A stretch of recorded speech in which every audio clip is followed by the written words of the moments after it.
Good morning, students. This is Dr. Kamlesh Sharma from Department of Physics, RR College, Alwar. Today we are going to start paper second, which is Elementary Quantum Theory and Spectroscopy. The first unit is Historical Development of Quantum Theory. Now let us start with the concept of black body, a body which absorbs all the radiations falling on its surface is called a black body. Black body को कृष्णिका कहते हैं। एक ऐसी वस्तु जो अपने पृष्ठ पर आपतित सभी तरंगदैर्ध्य के विकिरणों को पूरी तरह से अवशोषित कर लेती है, उसे आदर्श कृष्णिका कहते हैं। क्योंकि ये अपने ऊपर आपतित सभी विकिरणों को पूरी तरह से अवशोषित करती है, इसलिए इसका अवशोषण गुणांक अर्थात एब्जॉर्प्शन कोएफिशिएंट 1 होता है।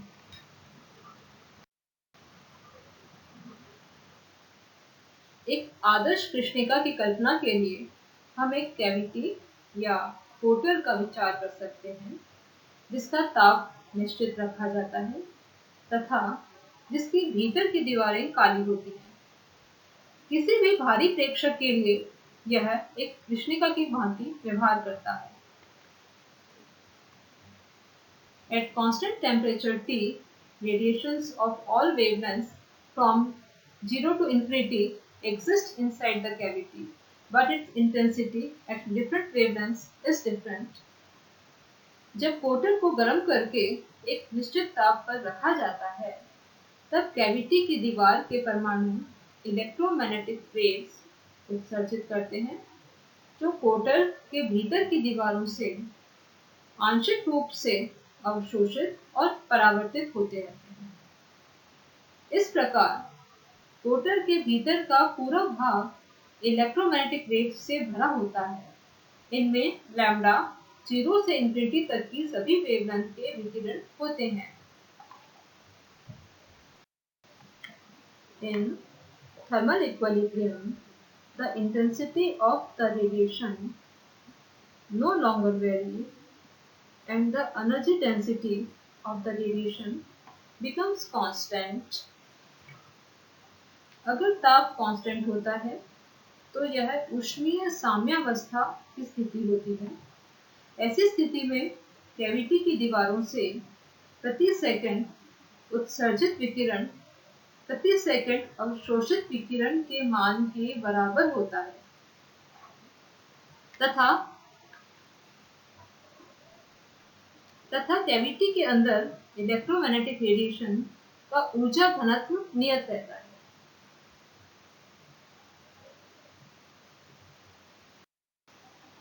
The radiations coming out of the hole of the heated cavity is called black body radiation.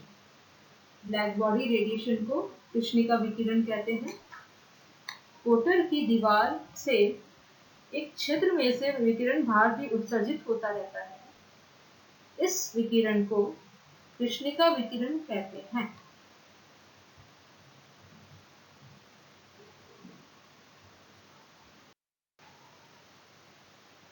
Now, let us discuss the properties of black body radiation. In 1899, experimental measurements of black body radiation spectrum were performed by Blumer and Pringsheim.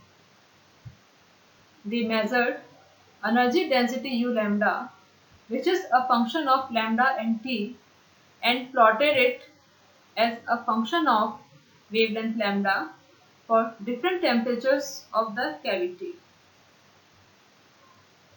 1899 में bloomer और प्रिंगशाइम ने भिन्न भिन्न तापों पर कृष्णिका से उत्सर्जित विकिरणों का प्रायोगिक अध्ययन किया।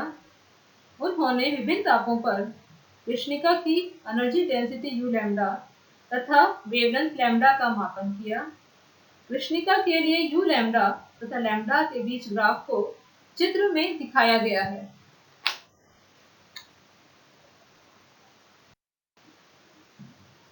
The important features of the measurements made by Blumer and Pringsheim are: First, the energy density distribution curve is continuous. The amount of radiation emitted at different wavelengths or frequencies is not the same. ऊर्जा वितरण का वक्र सतत होता है। प्रत्येक ताप पर प्रत्येक वेवलेंथ के विकिरण उत्सर्जित होते हैं, लेकिन भिन्न भिन्न तरंगदैर्ध्य पर विकिरणों की मात्रा भिन्न भिन्न होती है।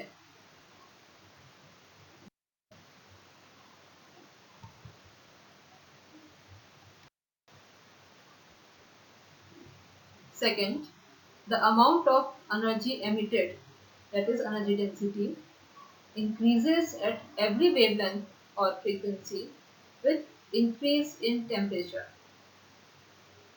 टेम्परेचर में वृद्धि के साथ प्रत्येक वेवलेंथ के विकिरणों की मात्रा में भी वृद्धि होती है।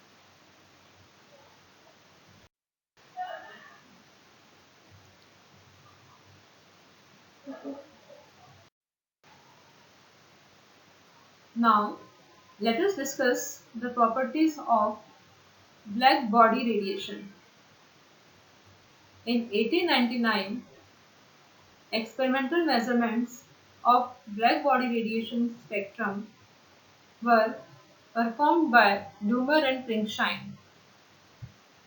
They measured energy density U lambda, which is a function of lambda and T, and plotted it as a function of wavelength lambda for different temperatures of the cavity. 1899 में लूमर और प्रिंगशाइम ने भिन्न भिन्न तापों पर कृष्णिका से उत्सर्जित विकिरणों का प्रायोगिक अध्ययन किया। उन्होंने विभिन्न तापों पर कृष्णिका की एनर्जी डेंसिटी यू लैम्डा तथा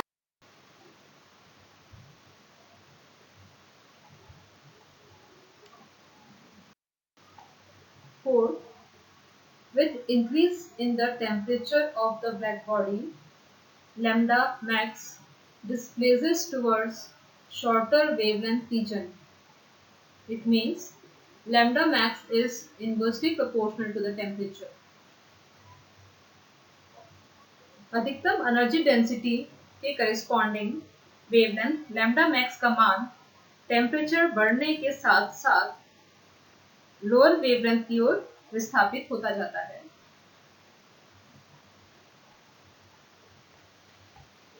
Lambda max is inversely proportional to T. It means lambda max T is equal to constant, and this constant is V, which is known as Wien's constant. Wien's constant P का मान होता है 2.898 into 10 to the power minus 3 meter kelvin. Lambda max T is equal to V, इसे Wien's displacement law भी कहते हैं।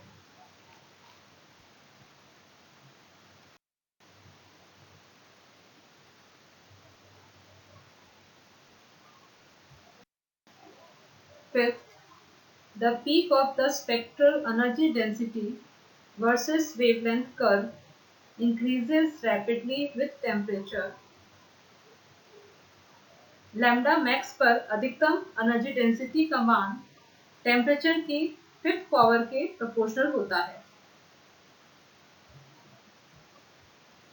It means U lambda is proportional to T to the power 5.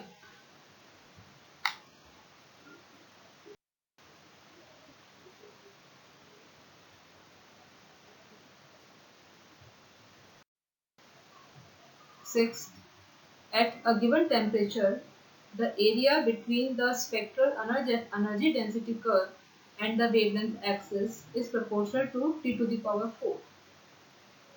कृष्णिका के ऊर्जा वितरण वक्र तथा वेवलेंथ एक्सिस के बीच जो एरिया होता है, वो एरिया कुल ऊर्जा के बराबर होता है तथा यह area T to the power 4 के प्रोपोर्शनल होता है।